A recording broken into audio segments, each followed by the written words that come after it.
Hello there, I'm Natasha, and this is Parents of Mouth Breathers. This is a podcast for parents who are done being dismissed by medical professionals and are ready to take back control of their child's health. So, today's episode is one I've been wanting to record for a really long time. If you're listening to this, chances are you've had a gut feeling that something isn't right with your child's breathing or sleep, and you're not getting the answers that you need. I have been there. I was told my son's snoring was normal, that his fatigue was just regular toddler stuff, and that he would grow out of it. But I knew that something was off. What I didn't realize at the time was that there were a whole host of world renowned experts, from sleep doctors to dentists and airway specialists, who have been talking about this stuff for many years. I thought it'd be a really good way to add some sort of credibility to the work that I'm trying to do here by introducing you to some of them today. If you listen to my last podcast or you've read any of the stuff I've put out, you'll be aware that I first became aware of airway health issues by listening to a podcast, Diary of a CEO, James Nestor, who's the author of the book Breathe. And that started this chain reaction, reading other books and delving a bit deeper into other specialists. I hope that you find it helpful and that it informs some of the choices that you make for your children. The first person I want to introduce you to is Dr. Christian Guilleminault. He is the guy that, as far as I can tell, changed the game. This is why I'm really putting him at the forefront. He's no longer with us. He passed away in 2019. But he worked at Stanford in California, is one of the standout universities. And he's effectively one of the founding fathers of sleep medicine. He's the person that coined the term obstructive apnea, which is what my son has. And he is renowned for warning that removing tonsils and adenoids isn't enough. So he wrote a paper in 2014, which I'm going to put in the show notes so you can review the papers that I refer to in this, so you know that this is science-backed stuff. And I'm also going to write a long-form article, which I'll put out on my Substack, which will give a bit more detail into his findings and the work of the other people that I'm going to list on today's podcast. But his paper laid it out clearly that restoration of continuous nasal breathing should be the ultimate treatment plan. So in other words, it's not just about stopping the snoring or the sleep apnea. It's all about trying to solve the mouth breathing issue. And that is, for me, quite groundbreaking, because if you listen to my first episode, I explained that in my appointment with an ENT surgeon, I was laughed out of the room effectively when I suggested that I wanted to get to the root cause and solve the mouth breathing. When I was questioning as to how effective a tonsillectomy would be, I was shrugged off as though I'm maybe overanalyzing a little bit, and I couldn't get any clear answers. So coming across Dr. Christian's work has definitely validated some of those concerns that I had, because he saw firsthand that children who continue to mouth breathe after surgery often relapse, is the technical term. What that means is their symptoms came back, and oftentimes worse, and their facial and airway development continue to suffer over time. I've been a member of Facebook groups for some time now, and there's a lot of anecdotal evidence there that suggests that they've gone through the surgery. Oftentimes it's just quite traumatic and difficult for their children to find that the symptoms come back and it doesn't really solve them.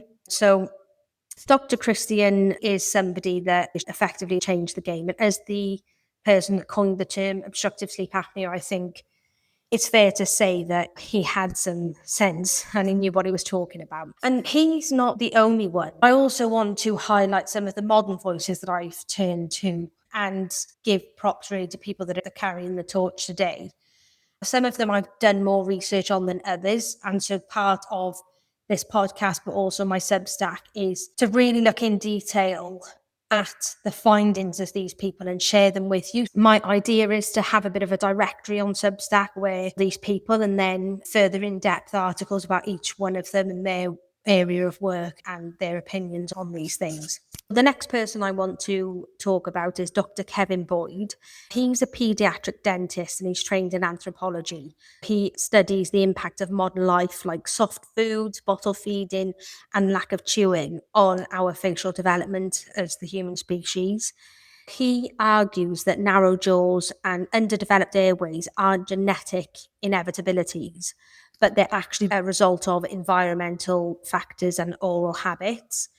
So he's really interesting to dig into. He sees facial structure as an evolutionary issue and says effectively, because of all of these lifestyle choices that we're making, we're designing faces that struggle to breathe. I think I came across him by reading the book Jaws. I might be wrong there, but I'm sure they mention him in the book. If not, he's got his independent work out there anyway. So he's definitely one worth looking into. Then, similarly, in terms of facial development and stuff, you've got a lot of individuals that work in the dental field. One of them is Dr. Stephen Lin. He wrote a book, you might have heard of it, called The Dental Diet. He connects nutrition directly to jaw and airway development, which is so interesting to me. Because in some sense, it's an easy solve for parents being able to introduce different nutritional choices in order to help with the jaw and airway development of our children. If we know about this stuff in time, I should add. But Dr. Stephen Lin explains how fat-soluble vitamins, chewing, and ancestral eating patterns influence whether a child's face grows to its full potential effectively. And he states that if the jaw doesn't grow forward and wide enough, the airway gets crowded. And then, as a result, breathing and sleep suffer. And that's something I can certainly say applies to my son. I can see all of the signs of somebody that has a narrowed airway, and his jaw certainly hasn't grown forward and wide enough. So that really contributes to the apnea and the sleep disorder breathing. I'm actually just starting to read The Dental Diet now. Dr. Stephen is somebody else that you want to have a look at. The next one is Patrick McKeown. He is a breathing educator and he's trained in the Buteco method. Basically, it's teaching you how to restore nasal breathing and to build a better CO2 tolerance. And the other thing is reducing hyperventilation. Most of us now, or many of us, I should say, are habitually mouth breathing. And this isn't just a sleep issue. You can notice it in people during the day. So he trains people to restore their nasal breathing. He's also got a book that I haven't read yet, but it is on the list. It's called The Oxygen Advantage, and it explains how most of us overbreathe. This is something that James Nestor goes into in detail because he took part in a trial where they tried to reduce the amount of breaths that they had, but made sure that those breaths were effective. This is what the oxygen advantage explains, is how most of us overbreathe and why less breathing can actually improve oxygen delivery. And then there's downstream positive effects like reducing anxiety and enhancing sleep and all that good stuff. So yeah, I certainly recommend that you look into his work a bit more. The next person is the first and only female on this list, Sharon Moore. She is an Australian speech pathologist and myofunctional therapist. Sharon wrote Sleep-Wrecked Kids, and that is a book to help families understand why poor breathing habits and weak oral muscles are undermining sleep, speech, and learning. Sharon is really encouraging about collaborating and bringing together all these different disciplines, from dentists to ENTs and therapists and obviously parents, to restore the healthy function of the airway. So she's really forward thinking and supports what my ideal is, which is have a multidisciplinary approach to children's healthcare. Sleep-Wrecked Kids is not something I've read yet, but again, it's one of the next ones on the list. Okay, finally, for the modern voices, there's Dr. William Hang. Now, he's an orthodontist and he is an outlier in the field because he challenges the traditional methods. Braces work in that they pull teeth backward, which actually narrows the airway, so it can make the condition worse. So he advocates for early intervention and he offers a lot of facial growth guidance. One of the things I'm looking to do for my eldest once we go through myofunctional therapy is looking at using orthodontistry to help expand his airway. He's got quite crowded teeth. I actually had a brace myself when I was a teenager. But again, if you're going by what Hang talks about, early intervention is really key in all of this, because that way you can focus on widening the jaws and making space for the tongue to rest properly, and then the child can breathe well through their nose. They're the people that I want to talk about today, just to give you some insights. I'm going to be doing more of these run-throughs of who you should be looking at to get some insights on these things, because there are a lot of people out there that are carrying that torch and are passionate about airway health in children. So they're just a few. What's great about them as well, they don't all work in the same lane. Having dentists and nutritionists, breathing education people, orthodontists, it's nice to have a range of people that can actually give insight to this. And then obviously Dr. Christian, as we set out at the beginning, is somebody that really changed the game on all of this. They're all pointing to the same issue fundamentally, which is the way that your child breathes affects everything from sleep and speech to jaw development, mood, and long-term health as well, which is one of my concerns as a parent, wanting to ensure that I'm doing everything now and I'm really attuned to what my son needs so that he doesn't have unnecessarily long-term health implications. This is why I've been so frustrated up until now with the health professionals that I've come across, because they've been blasé about the issue of breathing. I'll leave you with those for now, but I will definitely be sharing more, because I'm constantly on this road of discovery and I'm just drinking up this stuff like you wouldn't believe. I just can't get enough of it. So I will keep sharing everything that I find for you. In a nutshell, it's important to come back to what this means for you as a parent and thinking about what you can take away from all of this. You have to be aware of the signs that you need to look out for in your child. Signs that suggest there is airway dysfunction, and therefore your child is at risk of suffering ripple effects and ongoing health issues.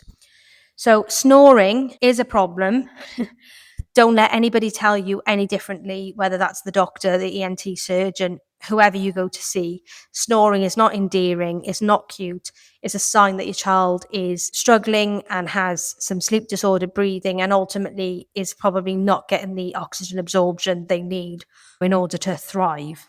One of the things that I just want you to be confident in is, regardless of where your child sleeps, their mouth shouldn't be open. And even though you could argue the position they're sleeping in, or if they're in their car seat or whatever, it might exasperate. But ultimately, if they're a mouth breather, they're a mouth breather. So wherever they're sleeping, if their mouth is open, it's not a good thing. Another thing to look out for is frequent night waking or restlessness. If your child's anything like my son, he still wakes up frequently in the night, and he's 5. And he is quite restless as well. He's in different positions all over the bed. You can tell that he's not having that sort of deep rest that he needs. Another thing is chronic congestion or allergies. And I'm going to talk a bit more about Dr. Christie, because he proposes this idea of people think that mouth breathing is caused or a symptom of allergies, but actually could allergies be a symptom of mouth breathing? So I'm going to talk about that more. But my son has chronic rhinitis, which is effectively a blocked nose. So if your child has that and shows signs of having allergies, that is also another sign to look out for. Then there's the dark circles under the eyes. And obviously there's the crowding of the teeth. And if they've got quite crooked teeth, that's also another sign. If they've got quite a gummy smile, that's a sign that things aren't developing as they should be. It's not just a genetic thing. It is actually a sign of some sort of dysfunction. So if you see any of these, you don't want to panic. It's about staying calm and collecting as much information as possible and not ignoring them and taking informed action. I also want to say that you don't need to feel as though you've got to wait for a referral from a GP or somebody that you consider an expert, because if you can't convince the GP that there is something worth looking into and investigating with your child, then that might never come. And do you want somebody else to have that power over what is a really big issue for your child? These experts that I've laid out in today's episode show us that we don't need to wait for things to get worse before acting. Like James Nestor says on the Diary of a CEO podcast, if you can hear your child breathing at all, that is a sign that you need to look into it. Some of these I've tried, some of these I haven't, but nasal hygiene, so using nasal sprays and stuff, getting your child to blow their nose in the morning and trying to clear out as much of that gunk as possible certainly just helps alleviate some of it. It's certainly not, a solution, but it can help. And myofunctional therapy, I've heard people raving about that. And as I said, is something that I'm trying next month. So I'll keep you posted on all of that. Osteopathy, that's something that can help again alleviate some of the symptoms. It's not going to be a root cause solution, but it's definitely something that helps reduce some of the tension around the head and the neck that comes as a result of mouth breathing and improper posture. Think about airway focused dentists because they're very forward thinking. They're not just staying in the lane of what dental practices are happening here and now. They're looking at what can we do to prevent some of these issues that we see.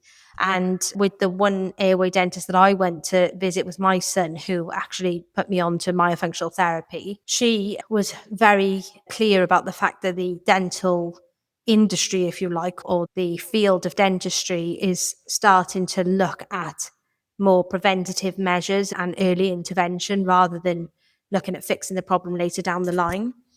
And effectively, the earlier you act, the more you can influence how your child grows. And that's what's really important to me. And as a parent of young children, I'm sure you would relate to that. Obviously, if your child's older, this all still really matters. It's just a case of the earlier you start, maybe the easier it is. Maybe you have a few more options that can help. As I said earlier on, I'm going to be diving into each of these expert perspectives in future episodes. I'll also unpack their books, their papers, and their protocols. I'm also really eager to get experts on the podcast and speak to them. Also speak with some parents who have walked the same path and maybe have some valuable insights to offer. And so, yeah, keep following and keep on board. And if you've got any questions or anything like that, please do send them to me because I'm really eager to bring more attention to this. And the more people that are on board with that, obviously, the bigger that this can get. And if this episode struck a chord with you, I'd really love you to share it with a friend or share it on your social media or whatever it may be, because it could be the first step towards clarity for another family as well. And the more of us that know about this, the better it will be for all of our children. You can download a free guide that I've made, 10 signs your child may be mouth breathing. That is just a free download just to give you some insights and talk about some of the ways that you can help fix that as well. And if you want to dig into the research of the people that I've talked about today, I'm going to be linking everything in the show notes. What I want to say is when I started digging into all of this myself, I started to become really overwhelmed and feeling as though it was a sort of a David and Goliath situation, especially if you think about sitting in front of a very established ENT surgeon or a couple of them and them certainly being in that position of authority and me questioning that authority, not intentionally, but by naively sharing some of these things that I'd read and feeling sometimes quite deflated, maybe even a bit paranoid. But it's not about any of that. It's really about becoming empowered and taking these things one step at a time. Ultimately, you know your child best, and I know my child the best. And I just want you to know that you're not alone. It's just about asking better questions and finding people that really understand this issue and who are also passionate about helping parents and children. So I'll leave you with that today. Thank you so much for listening, and I will see you or speak to you on the podcast again next week.